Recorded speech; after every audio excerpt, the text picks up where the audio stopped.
नमस्कार। आज हम रूस के इतिहास के एक ऐसे मोड़ के बारे में बात करेंगे जिसने न सिर्फ रूस बल्कि पूरी दुनिया का नक्शा ही बदल दिया। ये कहानी है 1917 की क्रांतियों की। वो लाल सवेरा जिसने एक विशाल साम्राज्य को हमेशा के लिए अंधेरे में धकेल दिया। लेकिन जरा सोचिए, एक राजवंश जो 300 सालों से रूस पर राज कर रहा था, वो सिर्फ 8 दिनों के अंदर ताश के पत्तों की तरह कैसे बिखर गया? है ना हैरान करने वाला सवाल। चलिए इसी सवाल का जवाब ढूंढते हैं। तो हमारी कहानी शुरू होती है 20वीं सदी के रूस से। उस वक्त का रूस समझ लीजिए एक प्रेशर कुकर की तरह था, जिसके अंदर सालों से सामाजिक, आर्थिक और राजनीतिक बेचैनी का दबाव बस बढ़ता ही जा रहा था और वो फटने की कगार पर था। तो सोचकर देखिए उस रूस के बारे में जो अंदर से पूरी तरह बटा हुआ था। एक तरफ थे शहरों की फैक्ट्रियों में काम करने वाले मजदूर जो खुद आपस में बटे हुए थे। उनके रहन सहन और पहनावे से ही पता चल जाता था कि कौन कितना कुशल है। और दूसरी तरफ थी देश की एक बहुत बड़ी आबादी, लगभग 85% लोग जो किसान थे और खेती पर ही निर्भर थे। ये आंकड़ा फ्रांस या जर्मनी जैसे देशों से कहीं ज्यादा था, जहां यह सिर्फ 40-50% के करीब था। तो समाज में एक गहरी खाई बन चुकी थी। और अगर इकोनॉमी की बात करें तो रूस एक अजीब सी पहेली बना हुआ था। 1890 के दशक में रेलवे लाइनें बिछीं तो उद्योगों की रफ्तार भी बढ़ गई। कोयले का उत्पादन 2 गुना हो गया और लोहा स्टील तो 4 गुना। लेकिन इस चमक-दमक के पीछे का सच ये था कि ये सारी तरक्की कुछ उद्योगपतियों की जेब में जा रही थी, जबकि इन फैक्ट्रियों में काम करने वाले मजदूरों की जिंदगी और भी मुश्किल होती जा रही थी। अच्छा, और पॉलिटिक्स का क्या हाल था? वहां तो बस एक ही खिलाड़ी था, जार। एक ऐसा राजा जिसकी ताकत पर कोई लगाम ही नहीं थी। यूरोप के दूसरे देशों में तो फिर भी एक संसद होती थी जो राजा से सवाल जवाब कर सकती थी, लेकिन रूस में ऐसा कुछ नहीं था। 1914 से पहले तो हर राजनीतिक दल गैरकानूनी था। माहौल में एक अजीब सी घुटन थी और उदारवादी इस व्यवस्था को बदलने के लिए बेचैन थे। तो ये जो प्रेशर कुकर के अंदर दबाव उबल रहा था, उसका पहला विस्फोट हुआ 1905 में। इस घटना को अक्सर 1917 की बड़ी क्रांति का एक ड्रेस रिहर्सल कहा जाता है। इसने दिखा दिया था कि आने वाला तूफान कितना भयानक होने वाला है। ये सब शुरू हुआ सेंट पीटर्सबर्ग की सड़कों से। मजदूर अपने हक की मांग कर रहे थे कि काम के घंटे कम हो, तनख्वाह बढ़े और हालात बेहतर हों। उनका एक शांतिपूर्ण जुलूस शाही विंटर पैलेस की तरफ बढ़ रहा था।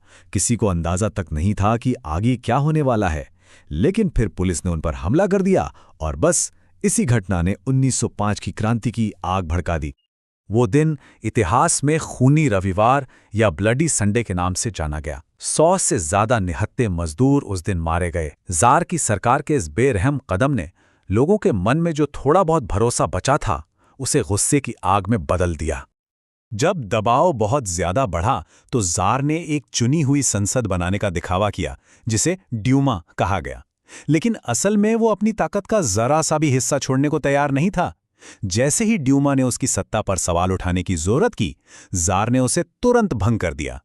यह साफ हो गया था कि जार कोई असली बदलाव नहीं चाहता। और फिर वो साल आया जिसने सब कुछ बदल दिया, 1917।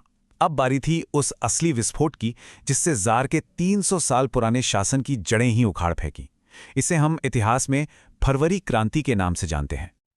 और फिर तो बस चीजें इतनी तेजी से बदलीं कि यकीन करना मुश्किल है। 22 फरवरी को एक फैक्ट्री पर ताला लगा। अगले ही दिन उसके समर्थन में 50 फैक्ट्रियों के मजदूर सड़कों पर थे और इस आंदोलन की कमान महिलाओं ने संभाली हुई थी। देखते ही देखते हालात बेकाबू हो गए। पुलिस मुख्यालयों पर हमले हुए और सबसे बड़ी बात, सेना के सिपाहियों ने भी बागियों का साथ दे दिया। और आखिरकार सिर्फ 8 दिनों के अंदर 2 मार्च को जार को अपनी गद्दी छोड़नी ही पड़ी। फरवरी क्रांति के बाद मानो रूस ने आजादी की एक नई सुबह देखी।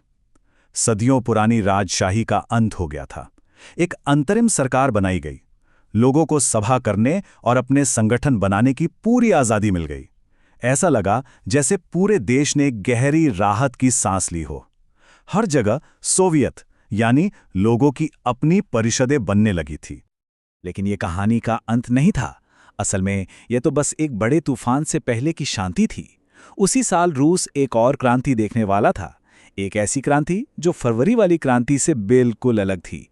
ये कोई अचानक भड़का हुआ गुस्सा नहीं था, बल्कि एक सोची समझी, पूरी प्लानिंग के साथ की गई बगावत थी, जिसे अंजाम दे रहा था एक राजनीतिक दल, बोल्शेविक। तो एक ही साल में ये दो क्रांतियां हुई, पर दोनों में जमीन आसमान का फर्क था। फरवरी क्रांति लोगों का खुद ब खुद भड़का हुआ गुस्सा था, जिसका कोई एक नेता नहीं था। उसका मकसद बस राजशाही को खत्म करना था। वहीं दूसरी तरफ अक्टूबर क्रांति व्लादिमीर लेनिन और बोल्शेविक पार्टी का एक सधा हुआ, सुनियोजित हमला था, जिसका एक ही मकसद था, सत्ता पर कब्जा करना। अक्टूबर में बोल्शेविकों ने अपनी चालें चलनी शुरू की। 16 अक्टूबर को लेनिन ने अपनी पार्टी को सत्ता पर कब्जे के लिए मना लिया। लियोन ट्रॉट्स्की की अगुवाई में एक फौजी समिति बनाई गई और 24 अक्टूबर को खेल शुरू हो गया। सरकारी दफ्तरों पर कब्जा हुआ, मंत्रियों को गिरफ्तार किया गया और औरोरा नाम के जहाज से विंटर पैलेस पर गोलाबारी की गई। दिसंबर आते आते मॉस्को पेट्रोग्राद का इलाका पूरी तरह से बोल्शेविकों के कंट्रोल में था। अब सत्ता पूरी तरह से बोल्शेविकों के हाथ में थी और यहीं से शुरू हुआ रूस को एक कम्युनिस्ट राज्य में ढालने का वो दौर, जिसने देश की शक्ल सूरत हमेशा हमेशा के लिए बदल दी। सत्ता में आते ही बोल्शेविकों ने एक के बाद एक ऐसे फरमान जारी किए जिसने सब कुछ बदल दिया। सारी बड़ी फैक्ट्रियां और बैंक सरकार के हो गए, जमीन को सबकी संपत्ति घोषित कर दिया गया और किसानों को ये हक दिया गया कि वो अमीरों की जमीन पर कब्जा कर लें। शहरों में बड़े बड़े घरों को परिवारों की जरूरत के हिसाब से बांट दिया गया। पुरानी शाही उपाधियां खत्म कर दी गईं। यहां तक कि सेना और अधिकारियों के लिए नई वर्दियां भी बना दी गईं। ये सचमुच एक नई दुनिया थी। लेकिन सिर्फ नए कानून बनाना काफी नहीं था, सत्ता पर पकड़ भी तो मजबूत करनी थी। और इसके लिए बोल्शेविकों ने कोई कसर नहीं छोड़ी। उन्होंने अपनी पार्टी का नाम बदलकर कम्युनिस्ट पार्टी रख दिया। जब वो चुनाव में बहुमत नहीं जीत पाए तो लेनिन ने पूरी संविधान सभा को ही बर्खास्त कर दिया। रूस अब आधिकारिक तौर पर एक दलीय राज्य बन गया था। ट्रेड यूनियनों पर भी पार्टी का कंट्रोल हो गया और जो भी बोल्शेविकों के खिलाफ बोलता, उसे चुप कराने के लिए एक खुफिया पुलिस बना दी गई। क्रांति का जो सबसे बड़ा वादा था, शांति, भूमि और रोटी। लेकिन सवाल ये उठता है कि क्या रूस के लोगों को ये सब सच में मिला या ये सिर्फ एक खूबसूरत नारा बन के रह गया? ये एक ऐसा सवाल है जिसका जवाब आज भी इतिहास की किताबों में ढूंढा जा रहा है और ये सोचने पर मजबूर करता है कि क्रांतियां अक्सर अपने ही किए वादों को पूरा करने में क्यों नाकाम हो जाती हैं।